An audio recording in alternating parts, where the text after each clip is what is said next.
akomisema azala nkolo. Est-ce que nous pouvons déjà sentir sa présence? Tokoki koyoka bozali na ye. L'auteur-compositeur chante. Sans la présence de Dieu, mon cœur est attristé. Sans la présence de Jésus, Moyembi azolobake azoyembake moyembi soki ayembi so Yesu Kristo aza kuna te mawa kasi soki aza kuna esengo soki apamboli te toyeba te soki aza elongo na biso eza esengo ya lolenge ya mokili mpe nsima pasi tika te nzambe azala na biso. Nous devenions les bénis du Seigneur. Dieu le disait à Abraham. Une bénédiction. En lisant le psaume sans lequel aucun homme n'est juste devant Dieu. Jésus le pont vers le Nouveau Testament.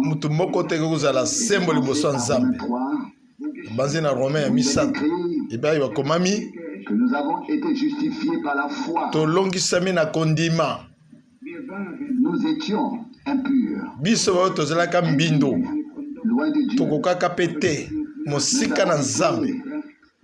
Rapprochés. Avant de donner un certain nombre d'annonces, je voudrais lire la parole.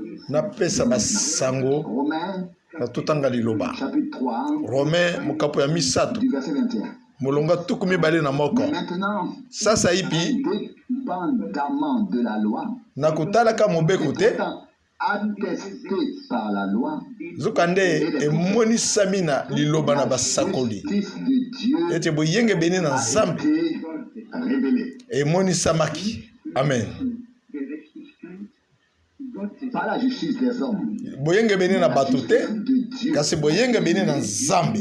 À savoir la justice de Dieu boyenge beni na nzambe qui est là pour tous par la foi. Ezali wana pona bato banso na kondima kati na Yesu Kristo. La justice de Dieu boyenge beni na nzambe a une personne de référence. Ezali na mutu moko tokoki kotalela motongo nde Yesu Kristo. Qui cherche la justice de Dieu sans la justification par la foi. Oyo azokuluka boyenge beni kasi kozanga boyenge beni na kondima azoluka azosala musala punda.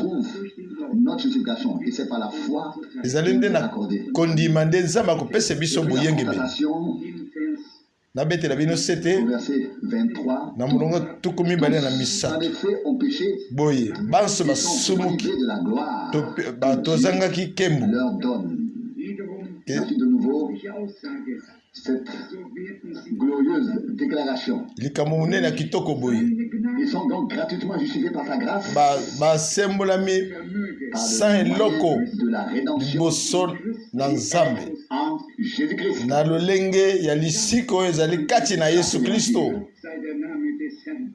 Loué soit le nom du Seigneur. Il est dit encore ici.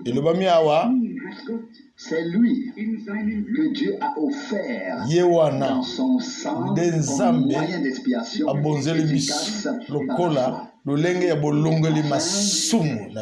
de prouver sa justice. Les péchés commis auparavant dans l'unanimité de Dieu étaient restés impunis jusqu'alors, etc. La pensée importante pour moi était c'est une assemblée importante. C'est l'idée que nous sommes venus dans ce monde.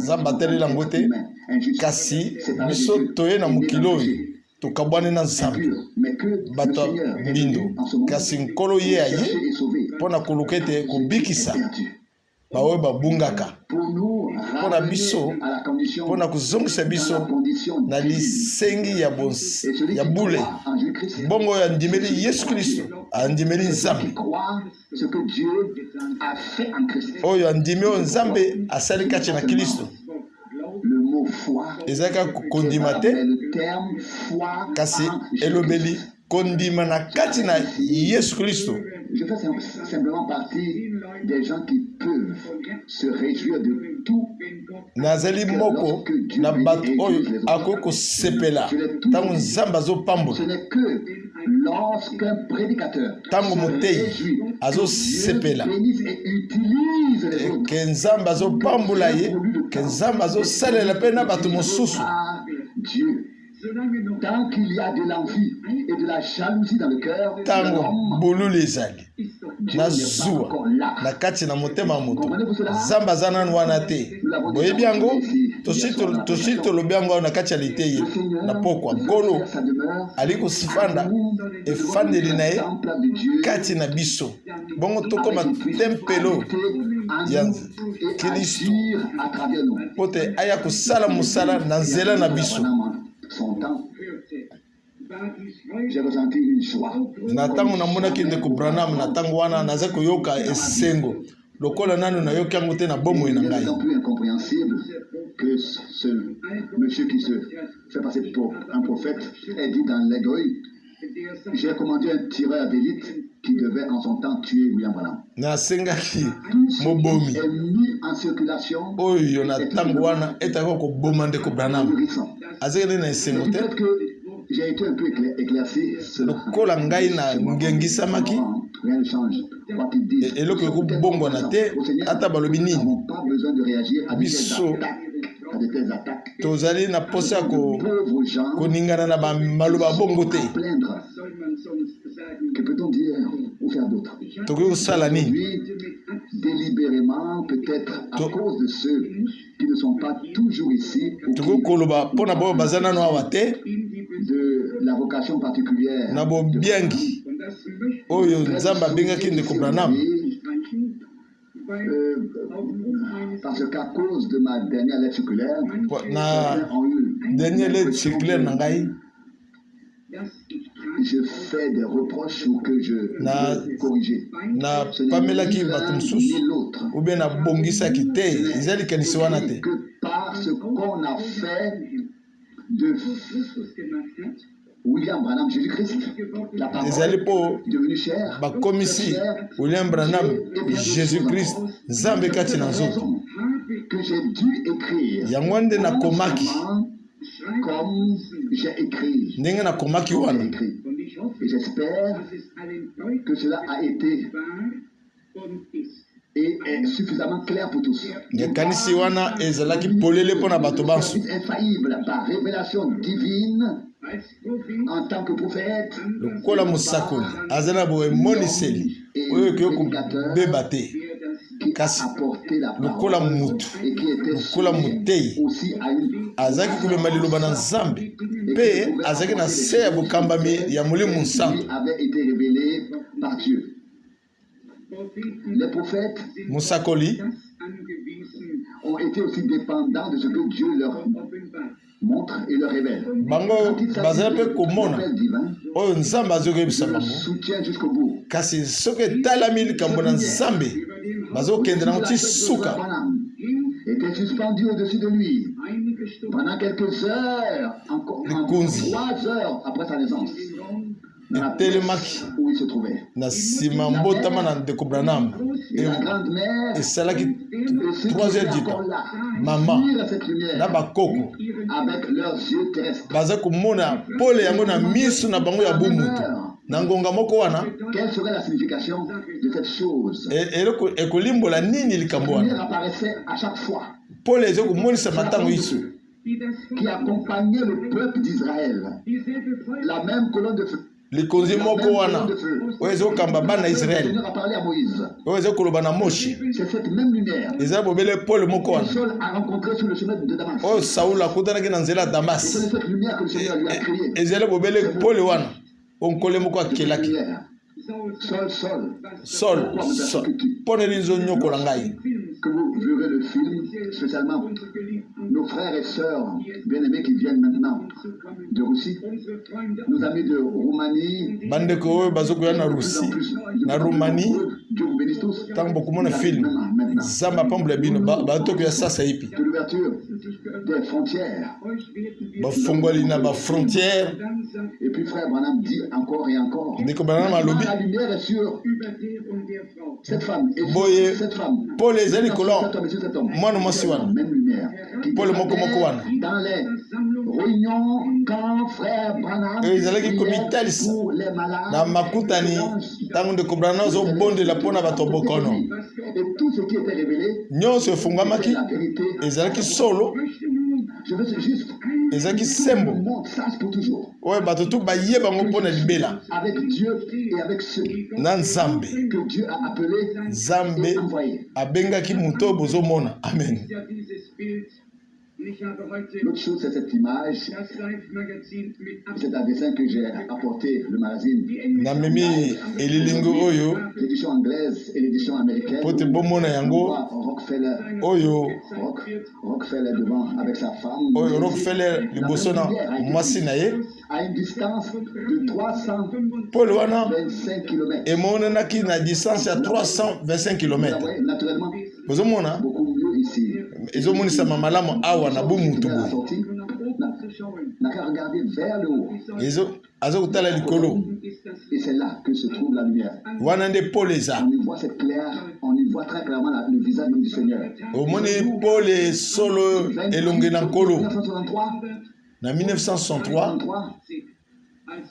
Que cette lumière est descendue. Paul le Seigneur a parlé depuis ce nuage de lumière. Uta mapata. Littéralement enveloppé. Ndeko Branham mazinga maki na kati ya mapata wana. En effet, entouré dans cette lumière. Mazinga ke na kati ya mapata wana. Retour à Jeffersonville. Bayebise zonga na Jeffersonville.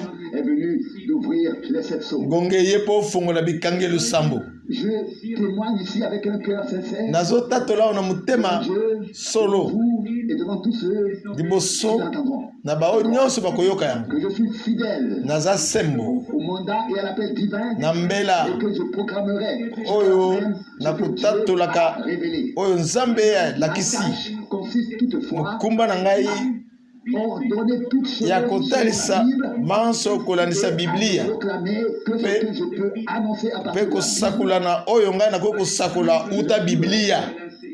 Adieu.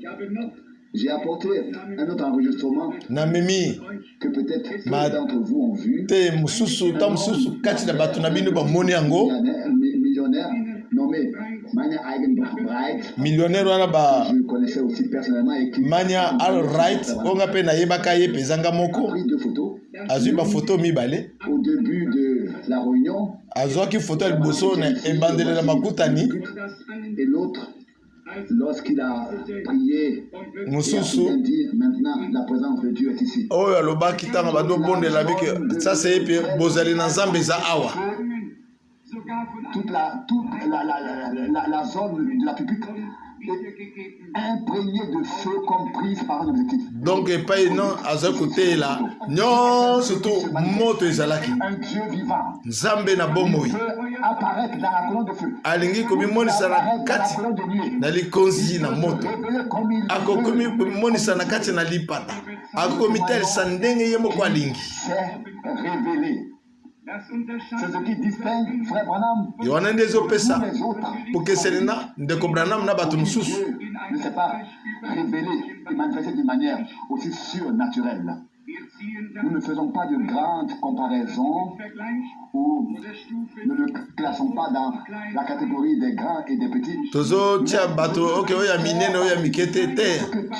Tozo talisa. À mon époque. Ndenge oyo Nzambe asalaki na tango na ye. Grands évangélistes. Mo sakole munene. De ce que font les grands évangélistes, mais une partie de ce que Dieu a fait. Oh, nyonso bango bazo kosala. Eza ndambo na oyo Nzambe asali. C'est difficile à comprendre dans la prédication de frère Branham. Makambo so eza pasi mpona kososola. Na mateya ndeko Branham. Au fond, il n'y a rien de directement difficile à comprendre. Eloko moko ya pasi te eza. N'a pas été sorti de son contexte et rendu difficile à comprendre. Donc, nyonso to yeko koso po ba longole yango na elobele na yango nde pesi mubulu. les prédications dans leur contexte. Ce que besoin si matei na elobeli na yango. Les laisse comme ça. Mais Alors si l'on koko ce que vous allez kasi ce que bimisi yango na elobeli na yango. un tout devient alors difficilement compréhensible. Wana moyen bo soso lango vous allez Il y a encore des choses de ce genre. Lisez s'il vous plaît. Tanga. Le 3e chapitre de la 2e lettre de Pierre. 3e chapitre. Des versets 14 à 18 et Pierre. Na mukanda ya Petelo. Chose difficile à comprendre. Petelo alobi makambo ya pasi mususu ezali ya kososola na mikanda ya Paul. Vous le lire pour que vous sachiez que c'est écrit. Natangela bino po boyebete ekomami.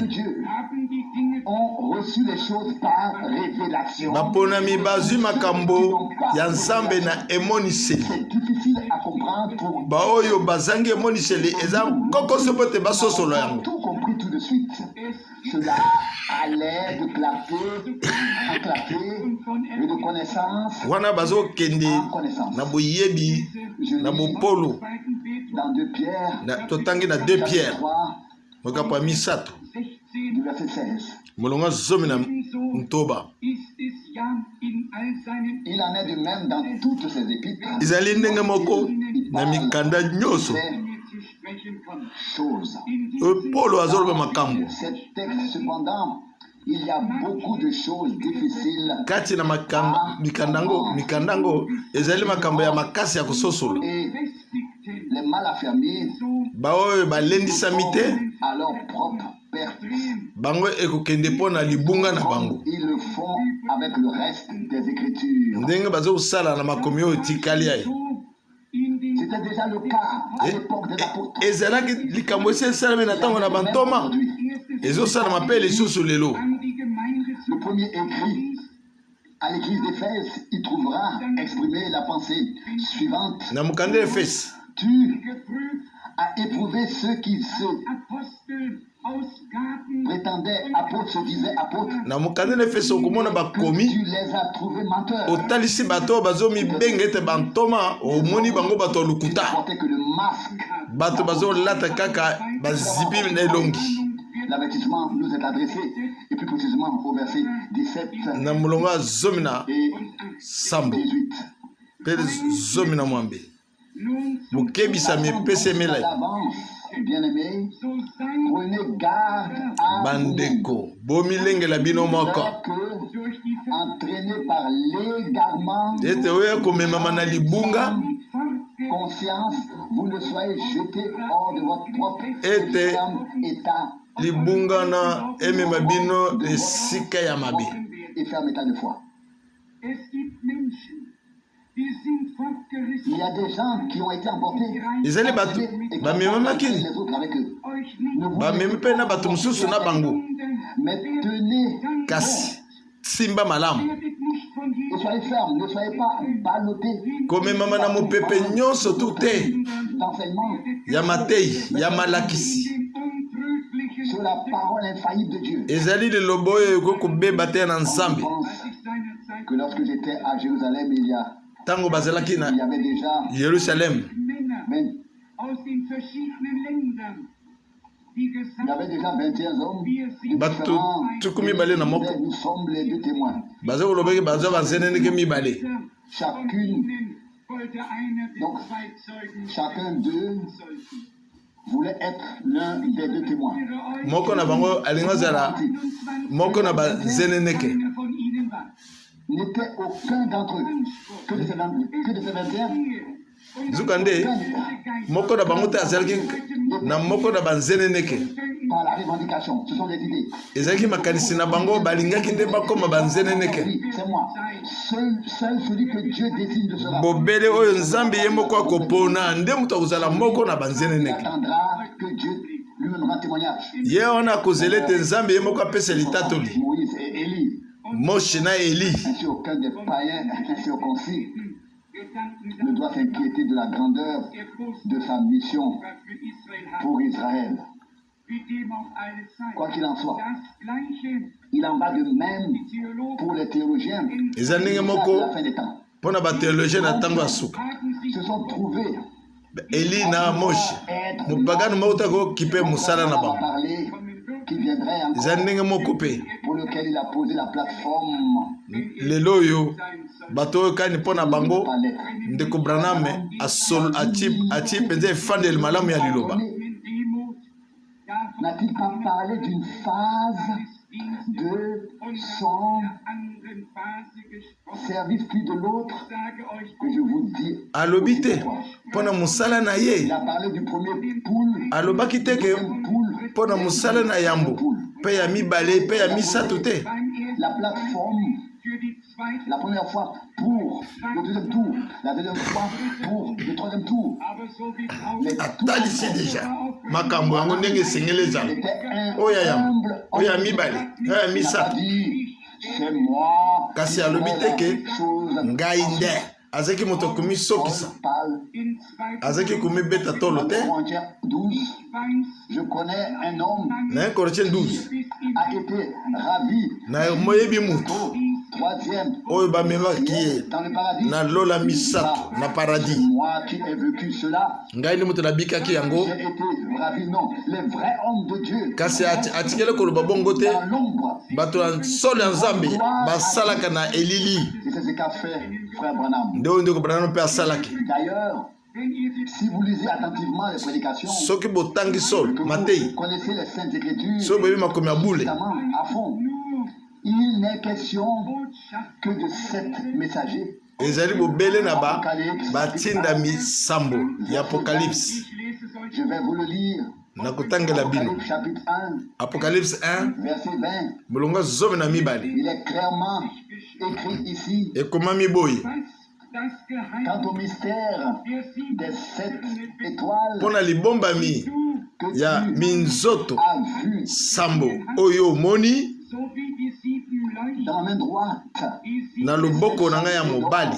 Les 7 étoiles ezali sont minzoto les anges. sambo Les 7 ezali batindami sambo ya eklesia nyonso. sont les 7. bitelemeli sambo ezali nde baeklesia sambo. Il fait mention ne serait ce qu'une seule fois d'un 8e ange. kuna balobeli teke mpona ange ya mwambe. Lorsque les premiers experts ont donné leur tour, 7 anges en tant que 7 messages ntango bato bayebi étaient dans la main du Seigneur. balobaki ke Si un 8e apparaît, baange sambo alors nous bazalaki na loboko ya mobali ya nzambe. il est. kasi soki ya mwambe amonisami tokotuna wana auti wapi. Si j'ai bien lu soki natangi malamu 7, sambo le nombre de la perfection mutuya ya bobongi be divin, 7 communautés, 7 églises, 7 époques, 7 messagers. sambo ekelesi Voyons que frère Branham sambo ya bileko wana sambo messager. tomoni te ndeko Branham azali Pas oya de 8e. sambo Il n'y aura que oya des hommes mwamba de Dieu akozala te pour proclamer ekozala kaka bato na nzambe mpona kotatola nous a été liloba na nzambe oyo bamemela biso pour distribuer la nourriture mpona kokabola bilei au peuple de Dieu. mpona kopesa yango libota na nzambe. Révélé. liloba oyo efungwamaki Il n'y aura rien d'autre. ekozala eloko mosusu te. Nous pourrions lire quelques passages à ce sujet. tokoki kotanga bapassage Ce n'est pas mpona le sujet de mokonzo ce yango matin. kasi eza mokonzo na biso te. Je voulais juste nalingaki nde lire kotanga que tous sachent et que mpe cela basi puisse bayeba être dans le monde entier. bote yango eyeba na mokili mobimba Que tous puissent savoir la position que j'occupe devant Dieu et l'humanité. Je ne suis pas un prophète, naza mosakoli je suis te un messager, naza motindami te mais je suis quelqu'un que la grâce kasi a trouvé, nazali moto oyo ngolu na nzambe ezwi qui ne l'a pas cherché, oyo aluki yango te mais à qui il est revenu d'annoncer la parole du Seigneur. esepelisaki Cela te dans le monde entier. asakola liloba na nkolo wana na mokili mobimba Bénisse sa glorieuse parole. mpona liloba nini na À motuya nous tous, mpona biso banso avec nous tous. Bien-aimés, balingami nous voyons, tozomona entendons chaque jour de plus en plus clairement. mokolo na Nous mokolo vivons dans les derniers jours. tozobika na mikolo ya suka. S'il y a des gens soki bato qui ne bazali savent pas encore que nous vivons maintenant. Bah éviter. Tozobika ça c'est penatango ya suka. Même le journal, je n'ai pas le temps de le lire. Ata ba journal. Je ne le fais que de temps en temps. Frère Koufer m'a donné tout à l'heure une coupure. Ndeko Koufer a Singai. D'Alsace. Moi parti à journal. Et écoutez, Boyoka. Ce qu'écrit ici. Et comment mi aboy. Un évêque. Évêque Moko. Je n'ai noté que 2 phrases en allemand. Sans les homosexuels, on n'entre pas dans le royaume de Dieu. Alors les homosexuels, soki mibali balinganaka bazate bokokota lola te. Frère Rousse dit, c'était aussi le frère Rousse était aussi écrit dans l'un de nos journaux ici. Frère Rousse albi tala makambo. Au jour du fils de l'homme, il en sera na mokolo ya mwana na mutu de Sodome. Ekozala lokola tango ya Sodome na Gomorre. Ils ont déjà marié des personnes en costume. Basi balisi bato balati ba costume. En costume officiel. Avez-vous déjà lu? Oui. Et bientôt, ils marieront aussi 2 femmes. Ah, pe basimi balepe. Cela a déjà eu lieu. Et c'est salami. Babalani pe basimi balé. J'ai eu une lacune d'information alors. Oui, mais à quelle époque vivons-nous alors? Comme le Seigneur l'a dit. Koko so makambo. Et le Kodir tozobika. C'était seulement l'homosexualité. Na Sodome ezalaki homosexuel donc ezalaki mukukule. Le Dieu vivant. Zambe na bongo. Omniscient. Zambe oyo ayebi nyonso. Akanisaki mama nswana. C'est écrit ici. Ekomami. Romains chapitre 1. Romains 1 verset 26. Mulongo tukumi bale na mtoba. C'est pourquoi Ndeti nango. Dieu les a aussi fait tomber dans des passions honteuses. Yango ne zamba kwesi bango na baposa ya soni. Les rapports sexuels naturels. Balongoli lolenge ya rapport ya bumutu. Ya bukutani na bumutu. Batu batiki o nzamba salaki bazala na basi na bango sikoyo bakoti na posa na bango ya mabe ya kolingana mibali balinga mibali mususu basali makambo ya soni nyonso wana. C'est ainsi de suite. C'est ainsi que cela est écrit déjà dans la parole de Dieu. Il y a des gens qui ne veulent pas croire que la parole de Dieu a dit la vérité. Partout accompli dans les choses terrestres, dans la politique, de chaque manière, dans chaque domaine, Dieu accompli. De Sodome. Où le Seigneur s'était révélé à Abraham et où les 2 anges étaient à Sodome. Ils n'avaient même pas de respect. Ils voulaient s'en prendre à et qu'a dit Lot? Je vous donne des filles encore coucher avec vous. Nesike bozo mibali. Ils ont dit non, nous voulons ces 2 hommes. Bango balobi toboyi bana na bastolinga mibali oyo. Il y a eu des hommes de Dieu et vous pouvez le lire. Bato na Nzambe bazalaki bokoko tanga yango. Qui ont peut-être eu trop de femmes. Bazwaki basi ebele. Mais il n'y avait aucun d'eux qui était possédé pour accomplir ce mal. Kasi na bango nyonso to na moko te alataki milumu mabe pota kende na mibali mususu. Bako kozala bazaki na basi na bango ebele bato na Nzambe kasi na bango wana batikala kozala mobali te. Pour prie pour lui sous l'autorité divine pour qu'il soit délivré. Cela soki moko azala na bokonzi na Nzambe tokobondela mpona akangola. Si nous lisons dans Juge,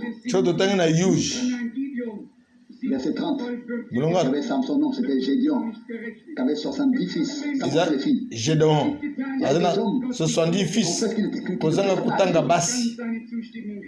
Et alors, sans son approbation. Mais ce qui s'est passé ces derniers temps dépasse toute mesure. Parmi les hommes, que le Seigneur nous fasse donc la grâce asala biso ngolu na ye à tout ce qui doit venir sur la terre. Nyonso ekoya na mokili ezwa biso te. Celui qui lit attentivement l'Apocalypse. Oyo kotanga penza Apocalypse emoniseli. Pas seulement les rois de la terre. Azali les dignitaires. Bankumu ya mokili te. Est littéralement écrite dans la Bible. Komami na Biblia. Quand on va quelque part, révérend un tel, il faut entendre tout cela comme titre. Conférence à Vienne. Dans cette belle maison. Aussi appelé comme ça. M'a titré comme ça. Bien sûr qu'il y a eu une cascade qui est sortie de ma bouche pour corriger. J'ai dû le corriger et cela sur le champ. Nous savons que il savait que sur place d'une réunion religieuse, etc. Et alors la politesse autrichienne s'accompagnait. Il y a autrichienne, boyena lulenga ba Autriche. Il y a révérend soana sur le champ. Kasi il est écrit dans l'Apocalypse. Balamoko na corrigeaye. Et en rapport avec le sixième jour, quand les étoiles tomberont du ciel et que les puissances des cieux. Tango kangelo ya Toba. Tango ni ekokoya likolo.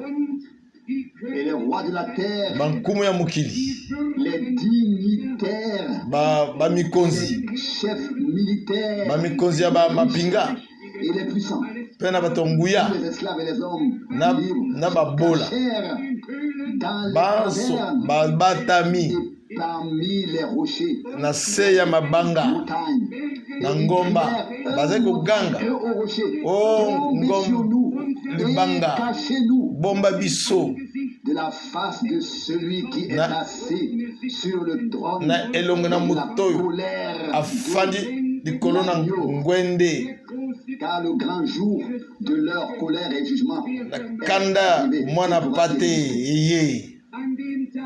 Ce jour-là, les grands hommes politiques ne plus les dignitaires et les dignitaires ne recevront plus les grands hommes politiques. Ce jour-là,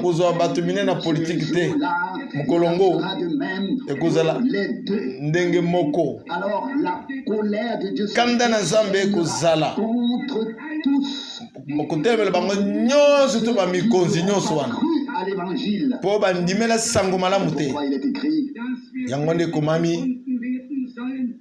que nous devons être dignes de fuir, d'échapper à tout ce qui s'abat sur le monde, afin de nous tenir. N'enviez pas les dignitaires. Ils sont tous tellement honorés, c'est éphémère. Bientôt, on n'en entendra plus parler et on en genou fléchira. Oyo mbandemo nyonso te kutatola ete Yesu Kristo azali nkolo. Tous devront s'incliner devant lui. Banso esengeli bagumba liboso na ye. Bato babola pe bazwi. Kukola bato nyonso to na bozwi. Alors, bonso bagugumba. Nous voulons passer à notre observation de la parole. Vous savez, notre Seigneur, vous lisez les évangiles, il est passé d'un sujet à un autre. Botanga lisez. Basangala bokumana nkolo na biso. Atangi mokozi boye akena mokozi mususu. Soudainement d'un sujet à l'autre. Alungwena mokozi oyo akena mokozi mususu. Kolo na biso Yesu Kristo botanga. Nyonso ezokende ndenge esengeli ezala. Pour annoncer la parole de manière pona kotatula liloba. Pour proclamer le conseil. Toza awa pona kotatula maloba na Nzambe. Bosukisami que nous vivons dans les derniers jours. Tozokobika na ngonga ya suka. Bosukisami etoza na eleko ya suka. Le peuple d'Israël libote na Israël ezongi na mboka na bango. Comme signe des temps, nous voyons beaucoup de lokola elembo na tango tomoni makambo ebele ezokokisama. sango ya suka ememami bamosusu bazo yamba yango bamosusu bazo boya yango bamosusu bazo yamba yango na esengo ezali bobele tuluku moke ndenge oyo bazo ndima bacholami ndenge bacholaki basakoli kasi na eloko nyonso liloba na nkolo na biso ezokokisama dans le bon plaisir du Père de donner le royaume aux petits troupeaux. Na esengo ya tata na biso ya kopesa bokonzi na likolo na bilenge elenge ya moke eklezia na Yesu Kristo ezala kaka etuluku ya moke et qu'il conduisait dans de verts pâturages. Yazo mema bango esika bilia. Bazo kozanga te biloko ya kolia. Azo kolesa bango pe azo melisa bango. Kolo na biso. Tozongo na Luc 10. Je vais brièvement souligner quelques pensées. Dako talisa likanisi moko. Luc chapitre 10. Luc 10. Un chapitre tout à fait merveilleux. Mokonzo ya kitoko. En ce qui concerne l'appel, la prédication. Ezotalela mbela mateya. Qui doit être apporté. Oye sengele ememama. La manière dont Dieu a autorisé ceux. Oye sengeli esalama ndenge Nzambe apesela ngo nzela na ba oye atindi. Parole. Il est dit du verset 1. Kamulola ya bo Luka 10 zobi en désigna encore 70 autres. Kolo aponi. Il les envoya 2 par 2 devant lui dans toutes les villes et localités où il avait l'intention d'aller lui-même. Atindi bango pa ya lingaki yakende. Il y a là quelque chose de tout à fait merveilleux. Et wana eloka kitoko eza awa. Aller dans les villes où le Seigneur veut aussi aller. Bango bazo kende na engumba wapi nkolo ye moko alinga pe ko kende. Atindaki bango oyo wapi ye moko alingaki ko kende. Aller dans les villes où je sais que le Seigneur viendra aussi dans cette ville. À quoi na ngumba epai wane na yibaki te kolo akoya litomba nini kozala soki na yebi te nkolo akoya kuna te. Quelle est la prière? Lolombo ezalaki nini? Des hommes qui sont envoyés. Oyo Nzambe atindi. Grande masse devant eux. Et qui fait ensuite. Tuluku na batu liboso na bango. D'ampleur, une grande foule. Ebele na batu. Monte à la tête. Non. Te. Celui qui est envoyé par le Seigneur. Oyo atindami na nkolo. Peut tout de même distinguer que la chose ne vient pas de lui. Akoko sosolete eloko euti na ye te. Nous sommes de pauvres. Toza babola. Des vases de terre indignes. Biluku ya mabele eyo ekoka te. Ce n'est pas le récipient qui compte. Ezali mais le contenu. Eluku nde eza na mutu ya te kasi oyo eza na kati na eluku. Un vase irréprochable. Ezali si le contenu n'est pas bon, eluku oyo bakoko pamela te. Soki oyo akati ezali malamu te kitoko pete atako eluku eza ndenge nini Paul akomi na bakorinto ya mine na biluku ya mabele nzoto na biso ekomi na tempelo ya Nzambe na bomoi. Nzoto mosusu ekomi na tempelo ya Nzambe na bomoi. Elobi eloko mosusu ya kosepelisa. Il m'a dit à peu près ainsi, frère Franck. Elobi na nga ndeko Franck. La parole que Dieu a placée en toi. Lilobo Nzambe ati kati na yo. Pour le service ebulisi yo. t'a confié. Pona musala yo Nzambe apesi yo. Le vase. Wana nde eluku. Qui est dans le vase. Oyo ezali oyo eza na kati na eluku. Et je veux transmettre le contenu qui m'a été donné. Oyo eza na kati. Oyo epesemeli ngai yango nde na kopesa lisusu. Amen. leur dit, ayise bango la moisson est grande, mais bilanga il y a peu eza munene d'ouvriers. kasi basali bazali moke Le maître de la moisson d'envoyer des bobondela ouvriers ete dans sa kolo moisson. bilanga atinda basali na bilanga na ye.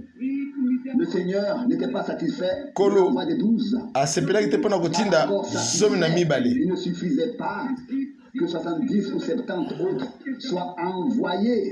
Kaka 12 na 70 te Est grande, bamba te elanga ezalaki munene nombreux, ou la multitude des peuples sur toute la terre. etuluku na bato Et qu'est-ce que c'est que likolo na mokili mobimba. personnes? Actuellement, nous avons environ 154 pays sur la toza terre. 150 pays Que quelques na îles mokili oyo soient devenues nouvellement indépendantes. ta mosusu ekoma pa Qu'y a-t-il na bonsomi là-bas? nini eza Une kuna poignée de personnes, bien-aimés. etuluku ya moke ya Si bato nous croyons soki que nous tondimi vivons dans les derniers tozobika jours, na que le ntango dernier ya message va suka parvenir jusqu'aux extrémités de la terre. ete liloba ekoma ti suka na Prions ekeke honnêtement et sincèrement toloba na solo pour que Dieu envoie Zambe des ouvriers atinda dans basali na sa ye moisson. na kati na elanga na Pas dans ye la tienne ou dans la mienne, ya yo te ya mais ngai dans te sa moisson. na elanga na ye Nzambe atinda basali na elanga na ye Dans chaque langue, na nkota nyonso homme qu'il faut bato oyo esengeli aleluya porte la parole po te batatola telle liloba qu'elle nous a été ndenge epesemela mpe biso. C'est vrai, à la fin, na suka le pas, le même pas soit tenu dans l'épouse. Frère Branham avait vu une vision. ndeko Branham L'épouse, amonaki emonisi d'abord l'épouse telle qu'elle était au début, mwasi au commencement, magnifique, ya libala ndenge azalaka na ebandeli kitoko sans tache, ni azangi lidudu na nzoloko. il a vu la deuxième image amoni elilingi ya mibale de la musique rock et roll. na miziki ya rock and roll. Où devait encore être l'épouse.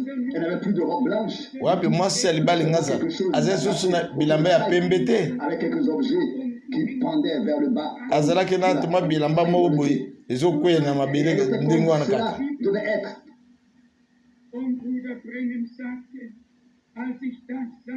L'épouse. Et frère Branham a dit, quand j'ai vu ça, ndeko Branham alobi j'ai mis à pleurer. ntango namonaki mwasi ya libala mela bilamba wana nakoma kolela. Qui les dirigeait. Mes sœurs, pardonnez-moi Bolimbisame de ceci, bandeko na ngai ya basi cette révélation de cette manière. Mais naloba emonisela ngo na ndenge elobami bongo. frère Branham qui conduisait. ndeko Branham aza kokamba Vous avez sûrement déjà tous lu. bosi botangi yango Il dit mal et il a dit mon Dieu. Et c'est le résultat. alobi nzambe na ngai oyo nde mbano oyo nde mbano ya mosala na ngai.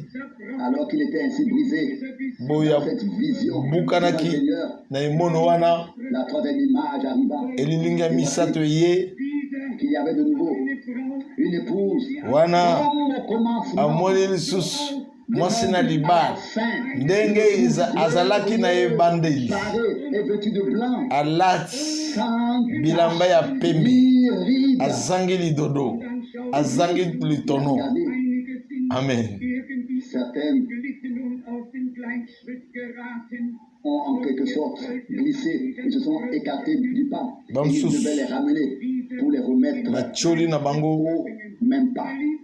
esengeli bazonga na etamboli moko. Faisons attention à cela aussi. biso mpe tosala keba na yango mpe lisusu soki moto atioli Ne voyons pas tout de suite en lui un ennemi aselemoki et ne pensons pas qu'il kotala fait lokola partie de monguna tout te le monde. Il faut distinguer. esengeli D'un bososola égarement et d'une confusion. ezali nde D'un égarement, d'une libunga déviation bulu yeki passager, ou si quelqu'un a vraiment péché contre Dieu, ta ou contre mosusu l'Esprit de Dieu, eza moto moko asumuki kotalela molimo na nzambe cela vous aidera peut-être. wana Ce ekosunga n'est yo pas du tout prévu dans le programme, mais c'est écrit dans Jacques chapitre 5. na Que cela nous Mateya te aide à avoir ezali la na bonne attitude Jean à ce sujet. tozalaka Jacques Jacques chapitre 5, mokapo ya mitano 19 molongo zomi na libwa Mes frères, Bandeko. 5, verset 19, si quelqu'un parmi vous soki moko kati na bino s'est égaré loin de la vérité abungi mosika na solo et qu'un autre mosusu l'y ramène, azongisi ye qu'il sache, ayeba celui qui ramènera un pécheur oyo akozongisa mosumuki na nzela oyo abungaki akobikisa elimu de péché. akozipema ebele ya masumu na ye bosi botangi yango Qui disent que les élus ne seront pas séduits et ainsi de suite. baponami bakokozindisama te Quelqu'un s'égare soki moto ou dévie abungi ou glisse, il est immédiatement rejeté comme n'ayant pas été élu. babwakisi lokola azalaki boponami te Avant le temps, nabondeli bino bosambisa te attendez la fin. liboso na ngonga Même à propos des prophètes, zela na suka considérez leur atako na non pas basakoli le temps balobi intermédiaire, talelaka bango na suka na bango kotala bango na katikati te considérez leur na semene te talela bango kondima imiter leur foi.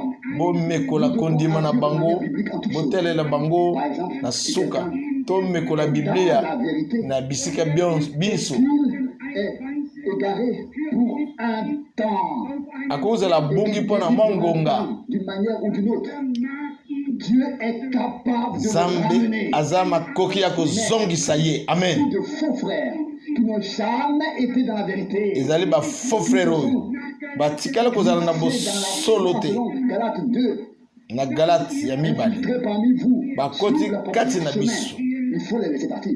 wana botika bango Ils ne bakende se laisseront pas non plus amener. bango bakomitika te bomema bango epa Mais kristo celui qui kasi est vraiment de la oyo vérité, ya solo qui est né de Dieu, donc abotami na nzambe les fera corriger. akomitika ete basembola ye Pas de résistance intérieure. kati na ye akotelemi na liloba nzambe te amen Il reviendra à la vérité. akozongela na bosolo Lui fera grâce. nkolo akosala engulu Prenons maintenant, ou peut-être encore, la parole. totala liloba Parce qu'elle s'ajoute ici à cette pensée. 2 Thessaloniciens chapitre 2, juste pour vous montrer 2 Thessaloniciens chapitre 2 qui mpo na otalisa bino s'égarent, bokeseni glissent et ne reviennent pas. na oyo bazokobunga mpe bakozonga te Ils font parfois un petit détour et reviennent e ensuite. bamosusu mwa kokoso mpe baye kozonga Chapitre 2, 2 Thessaloniciens 2 du verset 10. na molongo ya zomi Et par toutes sortes de tromperies na lolenge nyonso to ya lokuta pour ceux qui périssent, mpo na boyo bazobunga ceux qui n'ont pas embrassé l'amour de la vérité mpo pour tenir bayambi leur bolingo ya solo te. Voici la différence. Tala Il y a bokeseni des gens qui n'ont pas l'amour de la vérité. bato mosusu baza na bolingo ya solo te L'amour de leur connaissance spéciale. baza na Enseignements bolingo spéciaux. ya mayele na bango Révélation na boyebi na bango ya Ce bokeseni sont les personnes nde bato wana qui n'ont pas l'amour de la vérité baza na bolingo ya solo te qui est la parole de Dieu. oyo ezali liloba na nzambe Par ta révélation spéciale, pas une révélation spéciale. kuna makambo ya bokeseni na bato mosusu eza te Et un fléau, une abomination, parce qu'elle n'est pas biblique. La parole de Dieu seule est la vérité et tout. liloba na nzambe yango moko ezali à l'intérieur solo de ces deux couvertures, la Bible et non à l'extérieur. kati Elle est ya bien makomi en oyo la parole. ebandeli mpe suka bible solo nde eza na kati libanda nango solo eza te Pour quelle raison? Et c'est pourquoi? nde ntina yango Parce qu'ils n'ont pas baza embrassé na l'amour de la vérité. bolingo ya solo te C'est là tout le problème. likambo nde yango wana mama likambo nde yango wana De quoi je parle? nayebi mpo na lelo oyo nazoloba Suffisamment international pour parmi les frères qui n'ont même plus pris la Bible en main. bato mosusu Ils Ils ont voulu prouver leur révélation.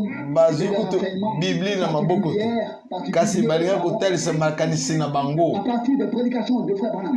kolandisa na mateya ya ndeko Branham bakomi kotalisa makanisi na bango Maintenant à la Bible. ngonga yango ya kozongela Biblia Personne ne comprend la Bible. moko te kososola Biblia Comprise. soki mosakoli asosoli yango Voilà où en sont les hommes. wapi bato Je sais de quoi je parle. nayebi ntina nazoloba Mon service ne date pas d'hier. J'ai vu beaucoup de choses. namoni makambo ebele na mosala Souvent, mon cœur était déchiré. ntango nyonso Ce n'était pas le lien, la relation teme na ngai qu'ils avaient. eza kopasuka C'était la recherche de quelque chose de nouveau. kasi ezalaki solo nde bazoluka te bazoluka eloko mosusu ya sika Enthousiaste. esengo ya libanda Nous devons revenir à l'ancienne parole de Dieu. se tozongela na liloba nzambe akala Elle est tous les jours, tous les matins, nouvelle, et le soir. ndenge nde kolusa alobi yango Mais elle est encore nouvelle. kotanga yango ntongo pokwa eza kaka sika À minuit, elle est encore nouvelle. ata na minui eza kaka sika Revenir à la parole de Dieu. zongela na liloba Le verset 11. na molongo zomi na moko Pourquoi? C'est pour cette raison. nde ntina C'est yango pourquoi Dieu leur envoie nde nzambe une forte apesi bango et puissante nguya d'égarement ya lipengwa au mensonge. ya lukuta Car tous ceux qui n'ont pas cru à la vérité po ete ont pris plaisir baoso à oyo l'injustice bandimaki na solo te pour aller au jugement. basepelaki Dans ce cas, na il n'est plus question ya makambo ya mabe de corriger. bango bakozela lisambisi bongo baza na ntina te bosembola Il y a bango un égarement.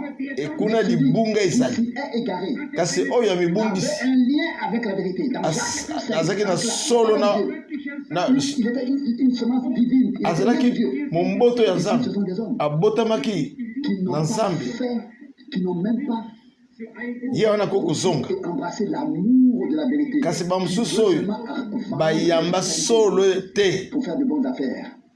Non.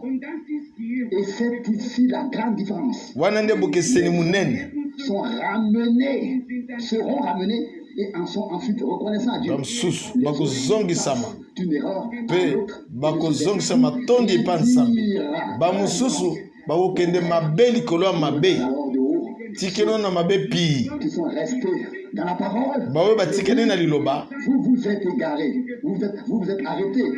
bino botelemi Reculés. bozongaki nsima Nous avons avancé. biso tozokoba Oui, mais dans quelle direction? kasi bozokende nzela Et nini avec qui?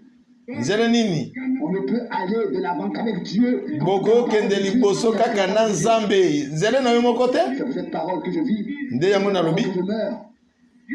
Jean a été amené sur l'île de Patmos à cause de la Yohane parole de Dieu. bamemaki ye na lombango na ile de patmos De Jésus. mpo na liloba na nzambe mpo na litatoli na yesu kristo Et aujourd'hui, nous sommes ici ti mpo na ntina malimboli à la parole de Dieu, avec la parole de Dieu et le témoignage awa de Jésus-Christ. toza litatoli na yesu kristo Encore une chose, et cela peut effectivement nous ouvrir les yeux maintenant. wana esengeli efungola biso miso Qui ici aussi dans ce centre missionnaire collecte des adresses à azozo certaines personnes. baadresse ya bato Et d'où viens-tu? missionnaire wana Comment vas-tu? uti Et wapi le site, boni yo qui ont ensuite collecté les adresses pendant des années. azwi baadresse ya J'ai vu bato ces gens-là ici. mbulu na mbula Ils avaient leur bloc-notes sur eux. bazalaki na Des choses à écrire. mikanda na bango mpai wapi bazokoma Depuis des années. bota bambula ebele De qui ils ont rassemblé les adresses. Je vais maintenant vous montrer baza kosangisa bato wana comment reconnaître ceux qui n'ont pas été envoyés par Dieu. mpo nde nini akoyeba bato oyo nzambe atindi bango te Ils vont de maison en maison. bakendeke ndako na ndako De celui qui n'est pas présent, bazoloba qui ne peut pas prendre na position moto oyo aza na bango elongo te sur lui, oyo akoki kozwa elobeli na bango te n'annonce pas la parole. kasi bazokende kosakola sango te bazosakola makambo mosusu Et je vous montre nazotalisa bino boyo nini bazosala en effet de maison en maison. bakendeke ndako na ndako Ici, il est écrit awa ekomami dans Luc chapitre 10. Luc 10 Luc chapitre 10. Luc 10 Voici ce qui est écrit dans Luc chapitre 10, verset 7. L'un des versets les plus importants pour permettre de savoir si un homme a été envoyé par Dieu ou non. wana mpona koyeba soki moto nzambe atinda yo nzambe nde moto atindi ye te donc dans la maison même, tikana nda mangeant et buvant ce qu'on vous offre, car l'ouvrier mérite pambate son salaire. moto musala azwaka lifuti na ye Une maison pour une autre. ekendeke ndako te na ndako mosusu Peut-être laisser te de côté, n'est-ce pas? Ignorer. Cela n'a rien eu à leur dire. bongo eza Pour un vrai et frère serviteur de Dieu, cela a beaucoup de choses à lui dire. mpona mosala solo wana eza na motu ya kolobela ye bamosusu elebele bango eloko te Vient dans une ville. soki moto aye na engumba Il entre dans une maison. akoti na ndako Ordonne que cette maison reçoive la paix de Dieu. asenge te ndako wana ezwa kimia na nzambe soki ndako wana eyambi ye wana atikali Entendre qu'on lui parle de tel et tel frère, ensuite il va aller chez ce frère-là, et puis là-bas, écoutez. non akende pa ndeko boye te ndeko boye te Dieu ensuite régler les problèmes. Non. Non, c'est pas possible. ekozala bongo Un te serviteur ne vient pas dans une ville akoyaka en maison. na ngengumba po okende ndako na ndako akoya na engumba na ndako nakoti na ndako wana mpona koloba na bato te mpona koteya liloba na nzambe Bien frère, aussi pour vous, mpona bino vous qui annoncez la parole de Dieu. bino boyo bazosaka liloba na nzambe Quand vous allez d'une maison à l'autre, ntango ozokende ndako na ndako l'autre vous dit cela. olobi boyi Sur celui-ci, l'autre sur chacun. oyo mpe alobi likolo ya moninga oyo mpe alobi likolo ya moto mosusu Vous n'êtes plus libre de proclamer la parole. ozokotatola liloba na nzambe te Vous devriez arbitrer. À qui voulez-vous donner raison? Ce n'est pas possible. Vous savez, vous voyez pourquoi ce Seigneur a dit cela? bomoni mpo nini Est un Dieu alobi yango omnipotent. nzambe na biso azali nzambe azali bipa biso Des directives claires pour ceux qui l'envoient. apesi mitindo polele mpona baoyo azotinda Et dans la tourmente, et dans de grandes difficultés, il n'en sortira guère. Les vrais esclaves serviteurs de Dieu bato minene ce bato qui ya fait nzambe partie de l'envoi, de la mission. baoyo baza na mokumba Tiennent. Et batelemaka ils peuvent alors devenir une bénédiction pour tous bakokoma lipamboli mpona bato nyonso qui ne s'aiment pas.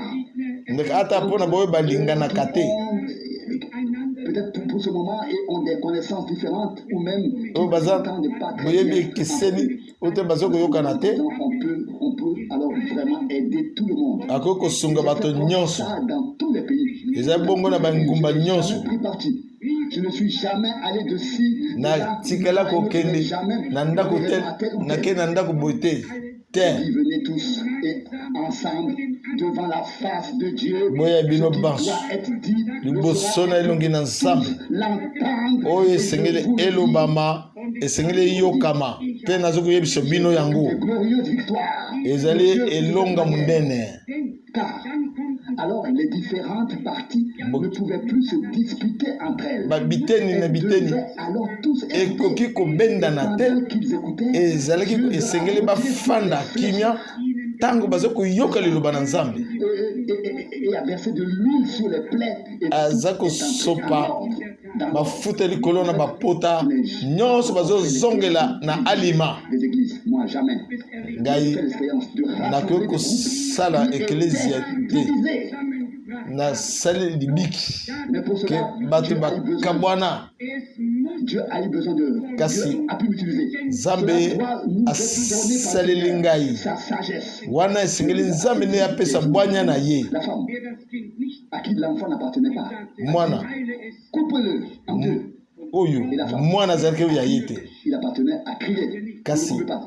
oyo Mais laissez-le. kolo mwana agangi alobi ke koboma ye te botika ya bika Ne veut pas la mort de l'enfant. alingi liwa ya mwana te Il en va de même pour nous. eza bongo mpo na biso Utilisé par Dieu. soki nzambe azosalela yo eza mpo na sakola liloba mpo te bato babotama sika bazwa elike na bomoi Oui, alors on partage, on divise. kasi oyo akoya alibe otoka On bwana divise. wana azoya mpo te akabola Il a fallu qu'il n'ait pas eu l'argent pour pouvoir payer son billet d'avion. esengelaki te azwa mbongo mpo te afuta bie na ye avion Souhaite la paix. oyo nzambe atindi alukaka kimia na ndako Et un homme qui veut souhaiter la paix au peuple de Dieu et à la maison dans Moto laquelle il azali. se rend, alingi kopesa kimia s'il vous plaît, apportez avec lui la paix de Dieu. akomema kimia Apportez avec lui. akomema ngo na ye Donne ma paix. napesi bino kimia na ngai Le monde la donne. lokola mokili ezopesa Mais te la paix de Dieu kasi kimia na est nzambe supérieure à toute la raison des hommes. yango eleki La paix de Dieu barezo nyonso to ya bato kimia na ne nzambe s'arrête pas des connaissances, ainsi de suite. eza te boyebi te Supérieure à ya toute koleka notre bato mosusu te compréhension, te toute notre connaissance. ata bososoli na biso Cela nyonso continue ici au verset 9. À nous qui prêchons la parole, il nous a dit guérissez les malades. Qui na se trouvent biso dehors, tozote dites liloba aux habitants de la ville, le royaume de bato na Dieu bokono ebobikisa bango yebisa bafandi na engumba bokonzi na nzambe ebelemi pembeni na bino la prendre au sérieux ensemble. esengeli tozongo na bonkonde L'église, et ceux qui écoutent, ekelesi doit être édifié et na baoyo bazokoyoka esengeli balendisa bamemama na kondima avant que les dons et les services liboso ete de Dieu puissent être makambo actifs dans l'église. esalama na kati na Nous avons ekelesi suffisamment entendu la parole de Dieu. na banzi toyoki mpenza liloba na Nous nzambe l'avons écrite là-haut. tokomi yango Ici, Jésus-Christ, ici, le même, yesu kristu hier, aujourd'hui, et azali éternellement, ndenge moko lelo libele na libela qui étaient ceux qui ont été guéris, banani babikisamaki ceux qui sont venus au Seigneur, baoyo baye na qui ont nkolo cru, oyo qui bandimi pouvaient les guérir, nani akoki kobikisa par des bango personnes bato te qui ont ruminé leur vie ou qui se sont demandé pourquoi j'allais comme ça et d'autres oyo bazongeli bomoi na bango bazokomituna mpo nini aza kotambola boye de tout cœur oyo bazokobanga na mitema na bango pouvaient le faire. nkolo akoki Et kosala encore que Dieu avait autorisé les siens qu'il avait envoyés nzambe apesaki pour ndingisi sa parole. na baoyo Je atindaki crois que c'était le ete frère liloba etatola na banzi ezalaki ndeko une lettre apesinga mokanda de la CSSR il y a une dizaine de jours, une femme qui était tellement, c'est-à-dire paralysée ou mwasi oyo elle avait le rhumatisme, azalaki na qu'elle ne pouvait plus du tout utiliser ses mains. makolo Il pasi fallait la soulever et faire tout pour elle. esengelaki kosimba ye komema ye Elle fait tout pour tous les autres, pour tout le monde. Elle a seulement demandé qu'on lui envoie un asengaki mouchoir kaka batindeli mouchoir avec lequel ici la sueur a été essuyée après la prédication. oyo wana Et ensuite, Dieu n'est pas motei apangisaki motoki na ye a confirmé sa parole en elle. Aujourd'hui, elle n'est pas portée ou servie par d'autres. Zamba Aujourd'hui, c'est tatulaki. elle qui sert les autres. Et Dieu a guéri. nzambe abikisi mwana mwasi wana amen Que si les gens ont cru, soki bato bandimi un esclave serviteur de Dieu est qui, sous un nom divin, mowumbu ya nkolo oyo aza kolanda alima na nzambe leur accorde cela, et qu'un mouchoir leur a envoyé même. Cela a lieu. Ils sont guéris. wana bazwaki mouchoir Recevez pas d'enfant. Ils étaient tristes. Allez en Asie, allez en Afrique. bazalaki Si une triste femme n'a pas d'enfant, c'est une honte pour elle. soki Elle ne peut mwasi pas le supporter. aza na mwana Et voilà eza que les soni frères mpo na ye sont venus. Et qu'est-ce que je dois vous dire? bandeko baye Moins d'un an après la prière, ils ont eu un fils. bazwi mwana Et ils l'ont appelé Franck. babengi ye frank mpo na nini mouchoir ya pamba Répond à la prière. nzambe apesaka eyambi L'attitude des gens. eza bongo Il faut savoir que ezali c'est à Dieu lolenge ya bato à faire. esengeli bayeba ete ezali nde nzambe moto azosala motu te De politique religieuse pour faire passer le temps. eza makambo ya bukulaka ya eklesia te mpona alekisa bangonga Je l'ai dit récemment dans Nani? une conversation. nasololaki na motu C'était de la part des frères. kuta Si pa je bandeko n'annonce pas la parole, soki nasakoli je ne peux liloba rien annoncer te du tout.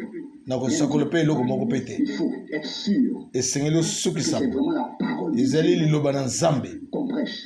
ezoteyama Ciel et la terre passeront, lolo na mabele ekoleka demeure éternellement. kasi liloba na nzambe koumelaka seko Que sur ce point aussi, na mokonzi oyo nous mpe entrerons dans la phase telle qu'elle était au commencement. Selon nde le verset 9. tokokota Comment c'était au commencement? na eteni oyo ezalaka na C'était ebandeli l'action de Dieu lui-même. na ebandeli ezaki nini ezaki mosala na nzambe ye moko nzambe na nguya Marchait dans les rues de Jérusalem, ata kati na banzela ya yerusalemu se posait sur les gens. Et tous ceux sur qui son ombre tombait epai bato nyonso elilingi na ezo kweya baza kotelema basima nango bazaki na sima na ye po bakasa banzela. Amen. Nyonso eza na Biblia. Quand Dieu le fait, c'est toujours biblique. Tant que ça m'a dit salam, déjà la Bible. C'est pas lui qui l'a fait. Pierre. Simplement suivi son chemin. Dieu a tombé dans ce là. Mais je vais vous dire comment ça se passe. Qui se sont rendus là-bas. Bateau bakende kuna. Bandimaki. Que Pierre était un homme de Dieu. Petelo azeki mutu na Nzambe. Que la puissance de Dieu était à l'œuvre. Bandimaki que musala na Nzambe ezali na kati na ye. Ils ont cru en la puissance de Dieu. Bandimaki na nguya na Nzambe kati na Petelo. Qui s'est manifesté par puissamment. O ezako monisa ma bipai na bipai. Et c'est par la foi qu'ils ont été guéris. Amen. Nde wana nde bandibabikisa maki amen. Alléluia. Cet état de foi. Biso asingeli to koma na kondima motindo wana. Par exemple, si vous prenez ici mon mouchoir, Chogo mouchoir na ngai ya mutoki. Ma sueur, ou mon tablier et ainsi de suite. À l'époque, les vêtements n'étaient pas comme ils sont aujourd'hui. D'ailleurs, on critiquait encore cela et on disait si le frère Franck était vraiment un frère serviteur de Dieu, il ne marcherait pas aussi bien et aussi exactement vêtu tel qu'il est. Mais comme je l'ai dit, frère Branham frère Franck azali solo mutu na Nzambe mais la kotalema kotambola boite. Et baisse la tête en pensant que c'est de l'humilité. Bien au contraire, dans la boîte qui se forme, alors là se trouve le démon. Si quelqu'un pense que c'est de l'humilité, non. Ce que bon moto, azo tambla gumbi mutu. Avec ceux qui s'en tiennent, kanisi ke wana ezali Satan. Mais tondimi na mutema moko. Soki bato batelemi na kati ya liloba na Nzambe batongo bazana na Nzambe. Qu'il y en a sur un chariot de récolte devrait avoir honte. Je l'ai déjà dit ici.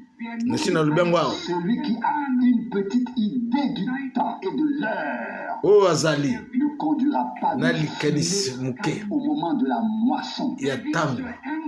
Et comme il m'a été, au moment de la moisson, il utilisera la faucille. La moissonneuse batteuse, il utilisera tous pour récolter la moisson. Est-ce vrai ou pas? Donc à cela, celui qui moissonne, c'est-à-dire celui qui actionne la moissonneuse batteuse, et fait rentrer le blé. Donc ce n'est pas Paul, ce n'était pas Paul. Prenez ici mes mouchoirs et partez, non. Mais les personnes qui ont vu Paul dans son service étaient convaincus qu'il s'agissait d'un homme de Dieu. De constater que je ne suis pas le seul à avoir des sueurs pendant la prédication. Aussi tombé dessus, n'est-ce pas Paul? Personne ne me l'a dit jusqu'à présent. Tu es enragé devant Festus et Agrippa. Paul a prêché avec tant de force. Festus n'Agrippa. Paul a teyaki na makasi nyonso. Disent que je devrais être un peu moins fort et un peu plus lent. Ndeko Rus alobi na ngai nazala malembe. Revenons-en à cela et j'en arrive à ma conclusion. Ce sont des hommes de Dieu. Tozongela bato na Nzambe. Nzambe apambolaki. Et ces hommes croyaient. Bato bandimaki. Un mouchoir. Soki nazu et il l'apportait aux gens. Mouchoir Ils ne pouvaient pas venir à la réunion. Dieu les guérirait. Que oyo akoya na ba réunion oite Nzambe linga bikisa ye. Bandimaki. Dieu le fera. Nzambe akosala yango. Okomona ngo kosalama. Po ese salama. A lieu selon notre foi. Biso banso esengeli kozala na kondima. Selon ton imagination. Ya te kolanisa makanisi na yo te. Etselemela yo kotalela kondima na yo. Amen. Celui qui doit encore réfléchir à ce qu'il doit faire, tranquillement à réfléchir, et qu'il attend le moment. Deviendra une révélation. La foi devient pour toi une certitude, une révélation. Alors tu sais ce que tu dois faire. Et confirme sa parole selon ta foi. ndenge lilobe lobi où nous verrons les merveilles de Dieu. tokomona bikamuseli na nzambe Seront étonnés. bamususu bakokamwa nzambe azosala lisusu Qu'il devra faire à la Makaminen. fin ce qu'il a fait au commencement. oyo nde asalaki na ebandeli alingi asala mosusu na suka La restitution de toutes choses. La akozongisa makambo manso Dieu a parlé et qu'il en sera ainsi. nzenge nzambe alobi yango mpe kosala mabongo Où tout sera restitué. nyonso ekozongisama Dans l'église du Seigneur. Que na Dieu kati na eklezia na nkolo bénisse en tout en nous. nzambe apambola biso Choses qui ont été kati na biso ici, makambo manso tolobi lelo oyo na kati na liloba na ye d'en tirer les leçons. apesa biso Nous sachions tozwa lolenge nini ya kotambola et nous conduire. akamba biso Faire face à ceux ndenge qui vont tokoki kotelemela effectivement de lieu bato en lieu, oyo de maison en maison, bazotambola ndako na ndako motifs malhonnêtes. na makanisi ya mabe Faire partie plutôt de ceux biso par le chemin tozala pour le Seigneur elongo na baoyo bazobongisa nzela mpo na nkolo qui l'amène avec eux. oyo Laissez azomema aller bango bénir. Êtes-vous également reconnaissant pour de telles boza affaires? reconnaissant mpo na mateya boye amen sommes reconnaissant Il faut maintenant avoir les yeux ouverts. esengeli kozala miso efungwami amen En est l'œuvre devant Dieu. Comment Dieu la voit. komema mosala na nzambe liboso ya nzambe ndenge nzambe azomona yango Nous devons toujours nous référer au esenge biso nyonso to tozongelaka makomi na makambo manso na makambo manso nzambe asunga biso wana lolombo na ngai totelema bongo tosambela elongo en inclinant la tête, na kogumbaka mitu en fermant les yeux, na kokangaka miso dans le cœur.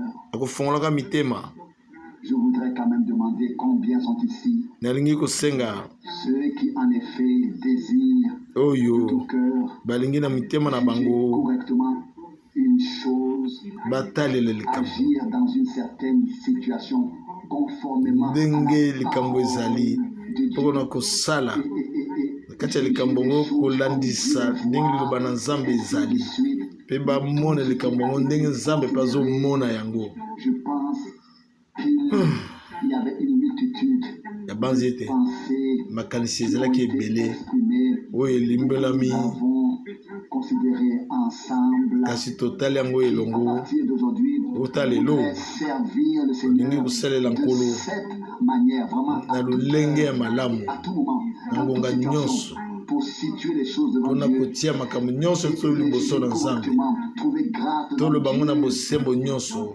kozwa ngolu liboso na nzambe Nous sommes devenus une église biblique bongo tokokoma ekelezio ya biblia et pour tout, non seulement mpona sur nyonso sur certains points de l'enseignement, mpona mikonzo moko na lolenge ya mwa eteni oyo te liloba kasi na lolenge esengeli ezala na liloba na quelque nzambe chose qui soit en tout cas biblique. nyonso to ezala bobele na biblia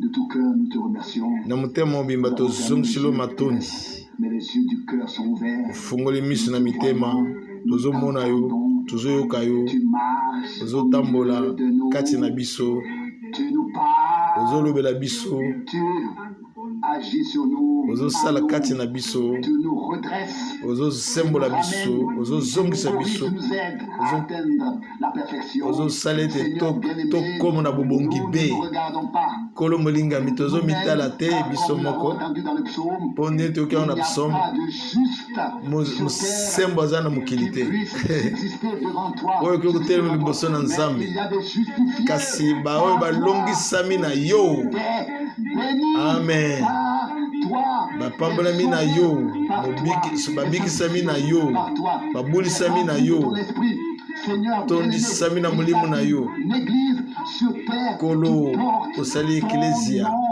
lawo na mokili oyo ezomema nkombo na yo oyo ezomema liloba na yo oyo ezali lokola yo amen tokoki kozala na kati ya eklezia wana kolo sembo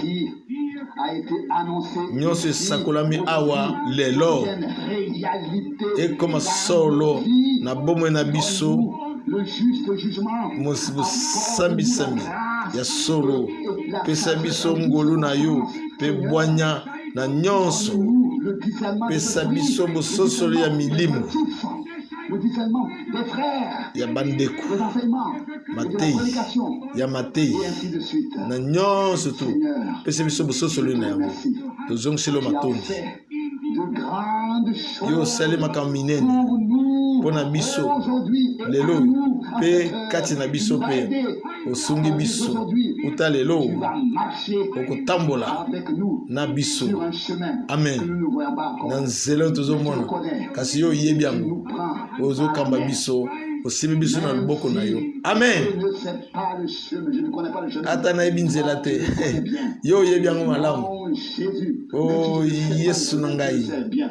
Yo Mon oyebi Dieu, yango je suis en malamu retard. natikala kokoma retard te yo Nous sembo prions pour nos frères qui tobondeli prêchent. mpo na bandeko baza koteya liteyi liloba na yo Sois avec eux kolo ozala na d'une bango manière toute na particulière. lolenge ya bokeseni Ici, awa en ce lieu, na esika oyo et en tout lieu, na esika biso dans le monde, na mokili mobimba aide-nous sunga biso à faire en sorte amen na kosala que ete ton épouse se mette, mwasi no ya libala revienne à marcher dans le azongela même pas. atambolela lokolo moko Deux personnes peuvent ndenge totandi marcher ensemble. bato mibale bakoki kotambola esika moko bobele soki bazokoyokana Que kolo nous soyons tellement en accord. sala ete tozala na boyokani na yo Que tu pourrais marcher otambola na avec nous biso avec toi.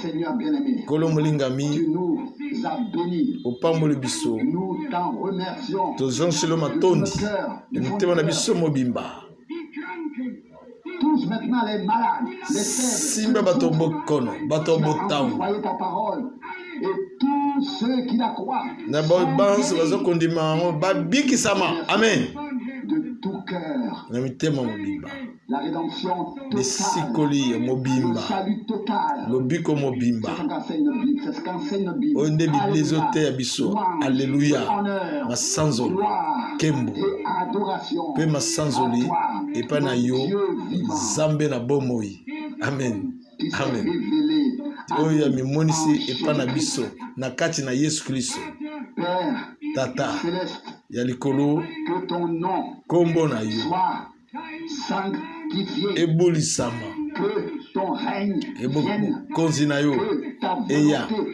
soit faite mokano na yo sur esalama la terre awa na mokili comme au ciel. ndenge na esimeko nalola Remplis-nous tondisa biso et exauce-nous. yokela biso Fais-nous participer à ce que tu fais. sala ete tozala elongo na oyo ezosala amen Sois-tu pour la visitation de tozali grâce mpo na que tu nous ngolunu as accordée, monene oyo opesi biso lelo oyo et aussi pour nous permettre mpo tepesa biso nzela ta voix tososola mongongo na yo na bamingongo nyonso to ebele tososola bobele mongongo na yo amen c'est ta parole. mongongo na yo eza liloba na yo halleluya Honneur nkembo mpe lokumu soit